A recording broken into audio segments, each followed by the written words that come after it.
આજરોજ કાલોલ નગર ward number 4 વિસ્તારના તમામ કોર્પોરેટરશ્રીઓ તેમજ રહીશો અમે લોકો નગરપાલિકાની અંદર રજૂઆત કરવા આવ્યા છે।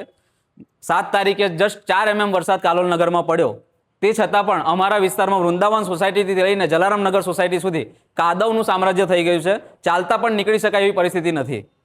વડીલો હોય, બાળકો હોય, તે ચાલતા જઈ શકતા નથી। બાળકોને જે સ્કૂલે જવાની વાન હોય કે બસ હોય એ પણ ત્યાં આવી શકતી નથી।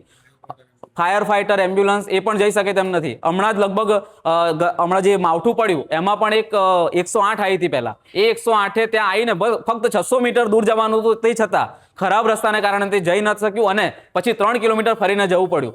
જો આવું ઇમરજન્સી આવે તો શું કરી શકે માણસો? એટલા માટે અમે રજૂઆત કરવા આવ્યા છે, પણ રજૂઆત કરવા આવ્યા હોવા છતાં નગરપાલિકાની અંદર ચીફ ઓફિસર કે પ્રમુખ સાહેબ કે કોઈ પણ હોદ્દેદારો હાજર નથી, એટલે અમારે શું કરવું અમને ખબર પડતી નથી। અને અમે આ રજૂઆત અમારી આગળ અમે કલેક્ટરમાં પણ જઈ રહ્યા છે, ગોધરા કલેક્ટર સાહેબને પણ અમે રજૂઆત કરવા જઈ રહ્યા છે। અને સમસ્યા એવી છે કે રોડ રસ્તાની સમસ્યા છે, વરસાદ ચોમાસાનું પાણી ભરાઈ જવાની સમસ્યા છે, ગટરના નિકાલની સમસ્યા છે અને બીજી અનેક સમસ્યાઓ છે કચરાની, અને જેનું કોઈ કામ આગળ વધતું નથી। કેટલા સમયથી રજૂઆત કરો છો, શું પરિણામ મળે? આજે બોડી બેસી છે ત્યારથી રજૂઆત કરીએ છીએ। પહેલી મિટિંગ થઈ હતી જ્યારે બોડીની ત્યારથી રજૂઆત કરીએ છીએ। આજે 1.5 વર્ષ થઈ ગયું બોડીની બંને નગરપાલિકા ચાલુ થયા નવા ઇલેક્શન પછી, પણ એના પછી બી કોઈ બી કાર્યવાહી, 1 રૂપિયાનું બી કામ આગળ વધ્યું નથી। અત્યારે શું તકલીફ છે જેના કારણે અહીંયા તમારે આવવું પડ્યું? અત્યારે તકલીફ એ છે કે ભાઈ એક જ વરસાદની અંદર જે વૃંદાવન સોસાયટીનો રોડ ચાલુ થાય છે ત્યાંથી છે જલારામ નગર સોસાયટી જે આઈટીઆઈનો કોર્ટ છે ત્યાં સુધીનો મેઇન રોડ છે તે બિસ્માર હાલતમાં છે। તે ખોદકામ કરેલું છે ગટર પાઇપલાઇનના કારણે, પણ એ રિપેર કરતા નથી અને એના લીધે કાદવનો આતંક બધું વધી ગયો છે, જેના લીધે ચાલીને બી જવું મુશ્કેલ થઈ ગયું છે।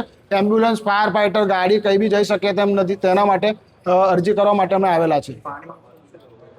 પાણીની સમસ્યા એવી છે કે સવારે 11 વાગ્યા પછી ટાઈમિંગ છે પાણીનો, અને અમુક કોઈ ફિક્સ ટાઈમ નથી કે સવારે 8 વાગે તો 8 વાગે દરરોજ આવે, કોકવાર 11 વાગે આવે છે, કોકવાર 12 વાગે આવે છે, કોકવાર 2 વાગે બી આવે છે। એમની મરજી ફાવે ત્યારે પાણી આપે છે। બીજો પ્રશ્ન એ છે કે ભાઈ ભાગ્યોદય સોસાયટી, સર્વોદય સોસાયટીની અંદર તદ્દન કાળું પાણી આવે છે, બિલકુલ પીવા લાયક બી નહીં, નાવા લાયક બી નહીં, તેટલું ખરાબ પાણી આવે છે।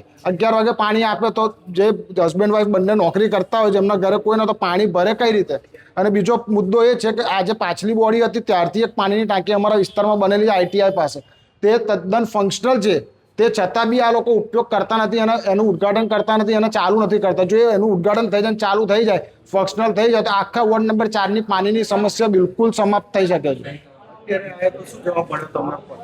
અત્યારે હાલ આયા પણ કોઈ જવાબ જ નથી મળ્યો। કોઈ જવાબદાર અધિકારી અહીંયા હાલ મળ્યું નથી। પ્રમુખ બી નથી, ઉપપ્રમુખ બી નથી, કારોબારી અધ્યક્ષ બી નથી, દંડક બી નથી, સીઓ સાહેબ બી નથી। સીઓ સાહેબની એવી જાણ થઈ કે 3 દિવસથી રજા પર છે, હાલ ફોન કે ટેલિફોનિક કોઈ જવાબ નથી આપતા।